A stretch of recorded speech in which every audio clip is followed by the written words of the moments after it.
Hello dear students, कैसे हो बच्चों आप लोग? उम्मीद करता हूँ आप लोग मस्त तैयारी कर रहे होंगे। स्पेशली आईआईटी जेईई 2022 के स्टूडेंट्स तैयारी करके रख चुके होंगे, बस रिवीजन पे अपना फोकस होगा। ये बात है। और अगर नहीं है तो रख दीजिए फटाफट, 10 से 15 दिन में अपना सिलेबस खत्म करिए और रिवीजन स्टार्ट कर दीजिए। ऑलराइट गाइस, आज हम एटॉमिक स्ट्रक्चर के लेक्चर नंबर 16 में आपको आईआईटी जेईई एडवांस का एक बेहतरीन पोर्शन बताने वाले हैं। हालांकि मेंस में भी आता है, बट एडवांस का वो चहेता टॉपिक है। एंड ये है quantum mechanical model, Schrodinger wave. ये बेसिकली यहाँ से शुरुआत होती है wave mechanical model of atom की, जहाँ पे इलेक्ट्रॉन का ड्युअलिटी यानी वेव और पार्टिकल दोनों नेचर कंसिडर किया जाता है। बच्चों, यहाँ पे ये जो इक्वेशन लिखी हुई देख रहे हो, ये थोड़ी सी डिस्कम्फर्ट देगी आपको, क्योंकि पूरा मैथमेटिकल पोर्शन लिखा हुआ है आपके सामने। हालांकि सिर्फ इसके दर्शन करने हैं, इसमें जो नोटेशन है उनका मीनिंग लिखना है। इससे ज्यादा आपके सिलेबस में नहीं है, तो आपको चिंता करने की जरूरत नहीं है। पढ़ेंगे इसको इस प्रकार से, del square psi, this is psi upon del X square, del square psi upon del Y square plus del square psi upon del Z square plus 8 pi square M upon H square E minus V psi is equal to 0। E जो है ये total energy of electron बताएगा, total energy of electron. And V जो है ये potential energy of electron को बताएगा, potential energy. H Planck's constant है, आप सबको पता है, प्लैंक्स कांस्टेंट। और M जो है वो मास ऑफ इलेक्ट्रॉन है, mass of electron. Alright, size wave function यानी एक मैथमेटिकल तरीका है वेव नेचर को इंडिकेट करने का, इलेक्ट्रॉन को एज अ वेव बताने का। ऑलराइट गाइस, तो चलिए आगे हम पढ़ते हैं कि इस इक्वेशन का ओरिजिन क्या है, इस इक्वेशन के फीचर्स क्या हैं, कौन कौन सी जानकारी हमें इस इक्वेशन से मिलती है। तो इसमें काफी कुछ थियरी है, इसलिए मैंने इसको पेन डाउन कर दिया है ऑलरेडी। तो आपको डिक्टेट करता हूं मैं एक एक चीज। पहली बात इस इक्वेशन से जो हमें पता चलती है, energy of electron is quantized. मतलब न्यूक्लियस के चारों तरफ जो इलेक्ट्रॉन क्लाउड होता है, इलेक्ट्रॉन की प्रेजेंस होती है, वो डेफिनेट एनर्जी से एसोसिएटेड होती है, जो आपने बोर मॉडल में भी पढ़ा था। Existence of quantized energy state is the consequence of wave nature of electron। यानी न्यूक्लियस के चारों तरफ जहां जहां इलेक्ट्रॉन की एग्जिस्टेंस की संभावना होती है, वहां पे एनर्जी लेवल उसका, एनर्जी वैल्यू उसकी फिक्स होती है। Exact position and velocity of electron can not be determined simultaneously. ये आपका हाइजेनबर्ग अनसर्टेनिटी प्रिंसिपल के अकॉर्डिंग उस बात को प्रूव करता है, उस बात को शामिल किया है यहाँ पे। यानी कि we can consider only probability of finding electron at a different position. यानी इलेक्ट्रॉन का पोजीशन और वेलोसिटी एक साथ हम कंसिडर नहीं कर सकते, इसीलिए प्रोबेबिलिटी की कंसेप्ट यहाँ पे इंट्रोड्यूस करी गई। यानी कि न्यूक्लियस के चारों तरफ इलेक्ट्रॉन के पाए जाने का एक प्रोबेबिलिटी होता है, तो that probability function is introduced rather than certain position of electron. Sai represent the atomic orbital, यानी साई जो है बेसिकली एक मैथमेटिकल वे है इलेक्ट्रॉन के ऑर्बिटल को, इलेक्ट्रॉन की प्रेजेंस को रिप्रेजेंट करने का। Alright, this is associated with definite amount of energy. Probability of finding electron at a point within the nucleus is proportional to psi square। Actually हम आगे बात करेंगे कि जो साई होता है ये बेसिकली एम्पलीट्यूड फंक्शन होता है। आप जानते हैं ऊपर ये पॉजिटिव रहेगा, नीचे नेगेटिव रहेगा, तो इस नेगेटिव बात को एलिमिनेट करने के लिए हमने साई की जगह साई स्क्वायर टर्म यूज किया है, कि जो प्रोबेबिलिटी होती है इलेक्ट्रॉन के पाए जाने की न्यूक्लियस के चारों तरफ, वो साई स्क्वायर के प्रोपोर्शनल होता है। Schrodinger wave equation solved for hydrogen atom, many solutions are obtained, out of which only few solutions are permissible। सारे solutions काम के नहीं होते, only few solutions are permissible and each permissible solution correspond to a definite energy state called as orbital। यानी हर एक permissible solution जो होता है वो एक definite energy state को indicate करता है, जिसे हम लोग orbital कहते हैं। ठीक है guys? Each orbital is characterized by 3 quantum number. जो आप 4 क्वांटम नंबर पढ़ते हो ना क्वांटम मैकेनिकल मॉडल में, उसमें से 3 श्रोडिंगर वेव इक्वेशन से डिराइव की गई है। पहला है प्रिंसिपल क्वांटम नंबर, जो आप पढ़ेंगे, ये ऑर्बिट को ये साइज को बताता है, एनर्जी को बताता है। दूसरा है azimuthal quantum number, basically shape को बताता है। और मैग्नेटिक क्वांटम नंबर जो ओरिएंटेशन बताता है इलेक्ट्रॉन क्लाउड का 3 डायमेंशनल स्पेस में। यानी कि आउट ऑफ 4 3 क्वांटम नंबर तो यहीं से निकल के आई हैं। जो चौथी क्वांटम नंबर है जो इलेक्ट्रॉन को बेसिकली लोकेट करती है, वो स्पिन क्वांटम नंबर है, वो एक्सपेरिमेंटल डिटर्मिनेशन है। Schrodinger wave equation consider both wave and particle nature of electron. Schrodinger wave equation के अंदर पार्टिकल और वेव का ड्युअलिटी कंसिडर किया गया था। ऑलराइट गाइस, अगला पॉइंट है Schrodinger wave equation can be solved in two coordinates. यानी कि अब हम जो वेव नेचर ऑफ इलेक्ट्रॉन है उसको पता करने का दो मैथमेटिकल वे है। एक पोलर कोऑर्डिनेट सिस्टम में r थीटा फाई और एक कार्टेशियन कोऑर्डिनेट सिस्टम में जिसे हम एक्स वाई जेड एक्सिस के अलोंग जस्ट एज्यूम करके उसकी प्रेजेंस को मैथमेटिकली डील करते हैं। तो ये जो वेव फंक्शन है इसको r थीटा फाई के रूप में अगर हम रिप्रेजेंट करना चाहें तो इसके दो पार्ट हैं। पहला है radial part of wave function and दूसरा है angular part of wave function. यहाँ पे आप जैसे मान लीजिए मैं पी पॉइंट पे इलेक्ट्रॉन की प्रोबेबिलिटी की बात करता हूँ तो कार्टेशियन एक्सिस मैंने ड्रॉ कर दी है यहाँ पे। ये थीटा एंगल है, जेड एक्सिस से, जेड एक रेफरेंस एक्सिस लिया जाता है अपने क्वांटम मैकेनिकल मॉडल में। आर ये डिस्टेंस है ओरिजिन से पॉइंट पी का। थीटा फाई एंगल ऑलरेडी आपको दिख रहे हैं, एक्सिस से बनने वाले एंगल है। और पी डैश जो है ये प्रोजेक्शन है पॉइंट पी का एक्स वाई प्लेन के अंदर। एक्स वाई प्लेन के अंदर अगर मैं पॉइंट पी का प्रोजेक्शन लेता हूं तो वो पी डैश पॉइंट मिलता है। तो इस प्रकार से मैथमेटिकली हम इस पूरे वेव फंक्शन को दो हिस्सों में डाल दिए। अच्छा, ये रेडियल पार्ट जो है वो बेसिकली बताता है कि न्यूक्लियस से आर डिस्टेंस पे, आर रेडियस पे एक स्फेरिकल रीजन के अंदर इलेक्ट्रॉन के पाए जाने की प्रोबेबिलिटी। और जो एंगुलर पार्ट है ना वो बताता है कि थ्री डायमेंशनल स्पेस में इलेक्ट्रॉन कहाँ लोकेटेड है। जैसे कोई एक्स एक्सिस के अलोंग है, जैसे पी एक्स ऑर्बिटल होता है तो ये एक प्रकार का ओरिएंटेशन हो गया। वाई एक्सिस के अलोंग है तो ये एक दूसरे प्रकार का ओरिएंटेशन हो गया, या एक्स वाई एक्सिस के बीच में है वो तीसरे प्रकार का ओरिएंटेशन है। तो ये जो एंगुलर ओरिएंटेशन है इसको हम लोग साई थीटा फाई से डिनोट करते हैं। Now coming to significance of wave function. Significance of wave function में बेसिकली हम लोग बात करते हैं साई क्या रिप्रेजेंट करता है। साई रिप्रेजेंट, जैसा कि मैं थ्योरी में बताते वक्त, पढ़ाते वक्त बताया था आपको कि Sai represents amplitude of electron wave.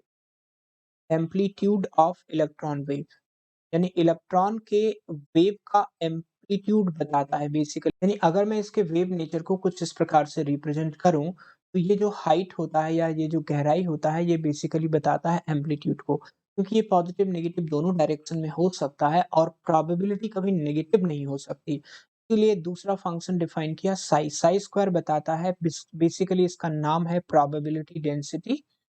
और प्रोबेबिलिटी डेंसिटी बताता है probability of existence of electron, probability of existence of electron in unit volume around the nucleus, around the nucleus. All right, nucleus के चारों तरफ यूनिट वॉल्यूम में electron के पाए जाने की प्रोबेबिलिटी इंडिकेट करता है। इससे ज्यादा इसका कोई मतलब नहीं है। यानी कभी भी अगर आपको प्रोबेबिलिटी जीरो करना हो, जैसे आगे हम बात करेंगे नोड निकालने की, तो जीरो प्रोबेबिलिटी का मतलब ये हुआ कि साई स्क्वायर की वैल्यू को आपको जीरो करना होगा। Okay guys, now coming to definition of orbital. Orbital is three-dimensional region around the nucleus where probability of existence of electron is maximum. Probability of existence of electron is maximum. और ये जो maximum value होती है ना ये basically 90 to 95% होती है। ठीक है ना, 100% तो कहीं भी प्रोबेबिलिटी नहीं होती है किसी भी इलेक्ट्रॉन क्लाउड के एक्सिस्टेंस की। तो न्यूक्लियस के चारों तरफ का वो रीजन जहां पे इलेक्ट्रॉन के पाए जाने की प्रोबेबिलिटी मैक्सिमम हो 90 टू 95%, उसे हम लोग ऑर्बिटल कहते हैं। किसी एक पर्टिकुलर ऑर्बिटल के अंदर वन ऑर्बिटल में contain a maximum of two electrons, may contain a maximum of two electron with opposite spin। ये भी पढ़ेंगे, स्पिन की बात अभी हम लोग ज्यादा नहीं कर सकते। आपको याद होगा जो बोर मॉडल था वो बताता है कि एक ऑर्बिट में 2n² इलेक्ट्रॉन हो सकते हैं जबकि ऑर्बिटल में मैक्सिमम 2 इलेक्ट्रॉन हो सकते हैं। ठीक है गाइस, ऑर्बिटल शेप के आधार पे बेसिकली चार प्रकार के होते हैं। Orbitals are of four types हम लोग पढ़ेंगे इसमें। एस ऑर्बिटल जो कि स्फेरिकल होता है, स्फेरिकल। पी ऑर्बिटल डम्बेल्ड शेप होता है। डी ऑर्बिटल जो कि डबल डम्बेल्ड होता है। एंड एफ ऑर्बिटल जो बहुत कॉम्प्लिकेटेड शेप होता है। हम लोग शेप की बात नहीं करते हैं, हालाँकि लीफ लाइक शेप होती है but it's a complicated shape, इस चैप्टर में अभी तक उसकी ज़रूरत नहीं पड़ती। और एफ के आगे जी ऑर्बिटल भी होता है जिसकी अभी तक कोई अपने को रिक्वायरमेंट नहीं पड़ी है। Let's try and understand the difference between orbit and orbital. बहुत सारे बच्चों को इसमें बड़ा कन्फ्यूज़न रहता है कि ऑर्बिट और ऑर्बिटल में अंतर क्या है? देखो बच्चों, ऑर्बिट बेसिकली बताता है, पहली बात, it is a well defined circular path around the nucleus जहाँ पे इलेक्ट्रॉन रिवॉल्व करते हैं, राइट? जबकि orbital is a three dimensional region जहाँ पे इलेक्ट्रॉन के पाए जाने की संभावना सबसे अधिक होती है। ऑर्बिट के अंदर इलेक्ट्रॉन जो है वो प्लेनर मोशन दिखाता है, यानी ऑर्बिट क्योंकि एक सर्कुलर पाथ है, प्लेनर मोशन ऑफ इलेक्ट्रॉन को इंडिकेट करता है, जबकि orbital three dimensional motion of electron को इंडिकेट करता है। The maximum number of electrons in an orbit is 2n square, जो बोर्स मॉडल में आप लोग पढ़ते हैं, जबकि मैंने आपको बताया कि ऑर्बिटल में मैक्सिमम 2 इलेक्ट्रॉन रह सकते हैं जिनकी स्पिन अपोजिट होती है। Okay, orbits are circular in shape, circular होते हैं, जबकि ऑर्बिटल्स अलग-अलग टाइप के ऑर्बिटल्स की अलग-अलग शेप होती है, जैसे एस स्फेरिकल हो गया, पी डम्बेल्ड हो गया, डी डबल डम्बेल्ड हो गया। Orbits are non directional in character, यानी इनका कोई डायरेक्शनल कैरेक्टर नहीं होता। एस ऑर्बिटल को छोड़ दें जिसके अंदर स्फेरिकल नेचर होने की वजह से कोई डायरेक्शनल कैरेक्टर नहीं होता, बाकी सभी में, पी में, डी में, एफ में, सभी में डायरेक्शनल कैरेक्टर होता है। यानी पी के जो इलेक्ट्रॉन्स हैं, पी में जो 3 ऑर्बिटल आप लोग पढ़ोगे, उसके अंदर तीनों का अलग-अलग एक्सियल ओरिएंटेशन होता है, तो इनका डायरेक्शनल कैरेक्टर होता है। एंड ये पॉइंट बहुत हेल्प करता है अपने को जब हम कोवेलेंट बॉन्डिंग पढ़ते हैं, तो जब सिग्मा एंड पाई बॉन्ड बनाते हैं ना, ऑर्बिटल के ओवरलैप की हेल्प से, तो वहाँ पे बहुत हेल्प करता है ये। Concept of orbit is against Heisenberg uncertainty principle. आप सब जानते हैं कि इलेक्ट्रॉन का जो पोजीशन है और वेलोसिटी है एक साथ साइमल्टेनियसली एंड एक्यूरेटली नहीं निकाल सकते। तो जो ऑर्बिटल का डेफिनिशन है, बेसिकली ऑर्बिटल का जो जन्म हुआ है वो प्रोबेबिलिटी बेस्ड है, प्रोबेबिलिटी थियरी पे हुआ है। तो हम कह सकते हैं कि ये हाइजेनबर्ग अनसर्टेनिटी प्रिंसिपल को इनकॉर्पोरेट करता है। It is in accordance with Heisenberg uncertainty principle. Okay guys, तो ये कुछ छोटे-मोटे डिफरेंस है जो आपके स्कूल एग्जामिनेशन में हेल्प करते हैं जब आपको कभी ऐसा क्वेश्चन मिल जाए कि right the difference between orbit and orbitals. Okay guys, जो टाइप्स ऑफ ऑर्बिटल की यदि मैं बात करता हूं तो हमारे पास बेसिकली 4 टाइप के ऑर्बिटल के बंचेस होते हैं, S, P, D and F.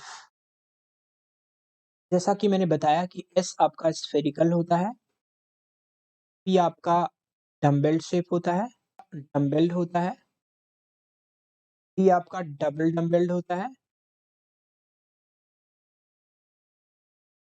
F जो है वो कॉम्प्लिकेटेड शेप है, लीफ लाइक शेप होती है, इसकी हम बात नहीं करते हैं।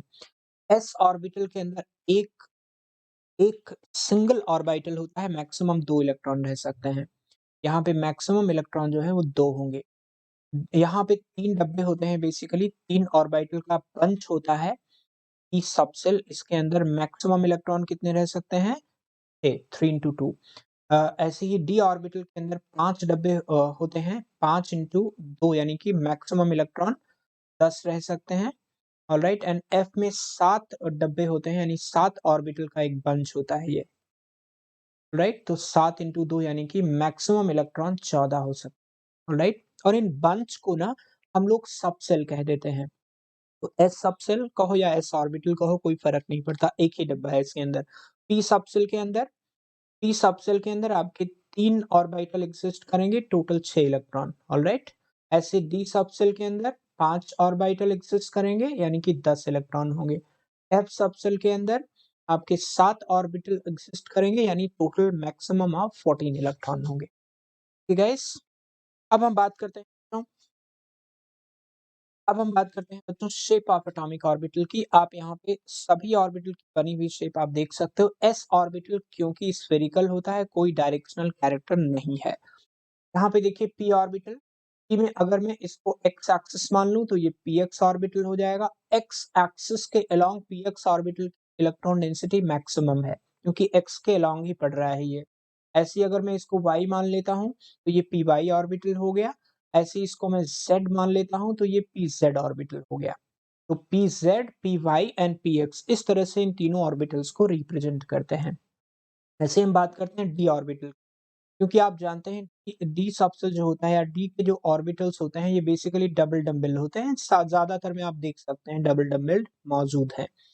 तो जैसे अगर मैं इसको एक्स एक्सिस मान लूँ, इसको वाई एक्सिस मान लूँ, इसको जेड एक्सिस मान लूँ। यहाँ पे आप देख सकते हो एक्स और जेड एक्सिस के बीच में लोब एक्सिस्ट कर रहा है, तो ये डी एक्स जेड ऑर्बिटल हो गया।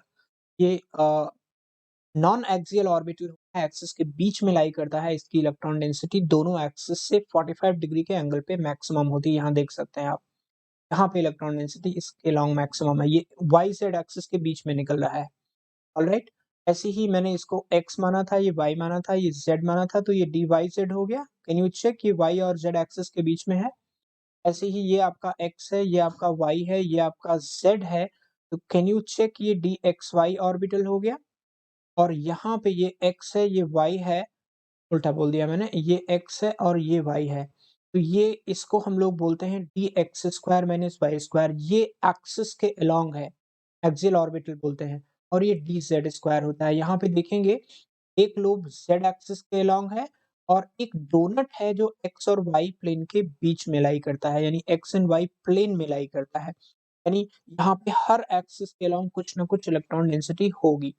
जो शुरू के 2 ऑर्बिटल हैं, इनको हम लोग एक्सियल ऑर्बिटल कहते हैं, यानी इनकी इलेक्ट्रॉन डेंसिटी एक्सिस के अलोंग मैक्सिमम होगी। और जो लास्ट के 3 ऑर्बिटल हैं, इनको हम लोग नॉन एक्सियल ऑर्बिटल कहते हैं, यानी इनकी इलेक्ट्रॉन डेंसिटी 2 एक्सिस के 45 डिग्री के एंगल पे मैक्सिमम होगी। ऑलराइट बच्चा लोग, तो ये था शेप ऑफ ऑर्बिटल के बारे में एंड कांसेप्ट ऑफ ऑर्बिटल के बारे में। आगे हम लोग पढ़ने वाले हैं बच्चों क्वांटम नंबर के बारे में, जो एग्जैक्टली आपको बताने वाला है कि इलेक्ट्रॉन की लोकेशन किसी पर्टिकुलर एटम में कहाँ होती है। ओके गाइस, आई होप कि आप सब लोग समझ गए होंगे अच्छी तरीके से। अगर समझ गए हैं तो आप कमेंट करके ज़रूर बताइए, अपने फीलिंग्स को एक्सप्रेस करिए। नहीं समझे तो भी एक्सप्रेस कर सकते हैं। I can make you understand once again. And अगर आपको लेक्चर्स हमारे अच्छे लगते हैं तो आप अपने फ्रेंड्स को और रिलेटिव्स को शेयर करें, ताकि ज़्यादा से ज़्यादा लोगों तक लेक्चर्स पहुंच पाए। Okay guys, thank you very much for joining me today. Before I conclude the lecture, मुझे एक बहुत इंपॉर्टेंट इन्फॉर्मेशन देनी है अनअकैडमी के बिहाफ पे। अनअकैडमी मेगा कॉम्बैट एग्जामिनेशन होने वाला है 30th जनवरी को 11 बजे। इंडिया का लार्जेस्ट स्कॉलरशिप एग्जामिनेशन है। Just 21 questions and 60 minutes and lots of prizes. Gold, silver and bronze medalist top 1, 2, 3 को मिलते हैं। साथ साथ उनको मिलने वाला है, तीनों को मिलने वाला है 100% स्कॉलरशिप ऑन अनअकैडमी सब्सक्रिप्शन। इसके अलावा बाकी लोगों को 4 से 10 को 75%, 11 से 50 को 50%, 51 से 150 तक 25% एंड 151 से 500 तक 15% ऑफ स्कॉलरशिप मिलना ही है। तो कुछ ना कुछ फायदा ही है। साथ साथ आप ऑल इंडिया लेवल पे अपनी रैंकिंग भी प्राप्त करते हैं एंड बहुत सारे लकी प्राइजेस भी यहाँ पे अवेलेबल हैं। तो इसको फ्री एनरोलमेंट के लिए मेरा प्रोमो कोड यूज करिए SD सर लाइव, और इस एग्जाम को जरूर फोड़िए। फोड़ करके कुछ ना कुछ प्राइज एंड स्कॉलरशिप लेके जाइए। Alright guys, thank you very much for joining me today. Bye bye.